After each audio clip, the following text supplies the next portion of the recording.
एकदा काय झाले, पंढरपूरच्या जवळ एक अतिशय साधा भोळा, प्रेमळ असा पुंडलिक नावाचा मुलगा राहत होता.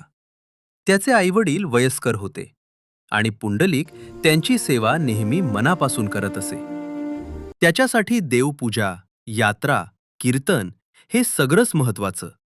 पण त्याच्या देवापेक्षा त्याला आईवडील अधिक प्रिय होते.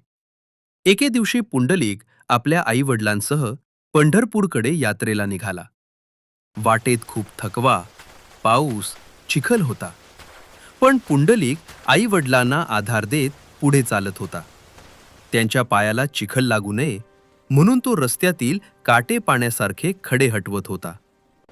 रात्र झाली आणि ते एका नदीकाठावर थांबले. त्यावेळी तेथे 3 स्त्रिया आल्या. पण त्या साध्या स्त्रिया नव्हत्या. त्या तीर्थांचं रूप होत्या. त्या नदीच्या पाण्यात चिखल साफ करत होत्या. पुंडलिकानं आदरानं त्यांना विचारले. आईंनो, तुम्ही कोण? त्या हसून म्हणाल्या, बाळा, आम्ही भारतातील पवित्र नद्यांचे रूप आहोत. जगातील लोक आमच्यावरचे पाप धुवून टाकतात, म्हणून आम्हाला हा चिखल लागतो. पण तुझ्यासारखा सेवा करणारा मुलगा दुर्मिळ आहे.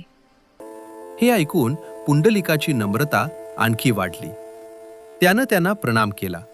त्या रात्री पुंडलिक आईवडिलांसाठी अंथरूण करीत होता तेव्हा अचानक दाराशी कोणीतरी आले. पुंडलिकाला कळलं की स्वतः भगवान श्री विठ्ठल त्याच्या घरी उभे आहेत. पण त्या क्षणी पुंडलिक आईवडिलांना विश्रांती देत होता. त्यानं देवाकडे धाव घ्यावी की आईवडिलांची सेवा पूर्ण करावी, हा प्रश्न त्याच्यासमोर उभा राहिला. पण पुंडलिकानं देवाला थांबायला सांगत एक रुईचा विटा देवाच्या दिशेनं ढकलली आणि म्हणाला, भगवंत, मला एक क्षण द्या. आधी आई वडिलांची सेवा करतो, कारण त्यांच्यातच तुमचं रूप आहे. भगवंत हे बघून प्रसन्न झाले.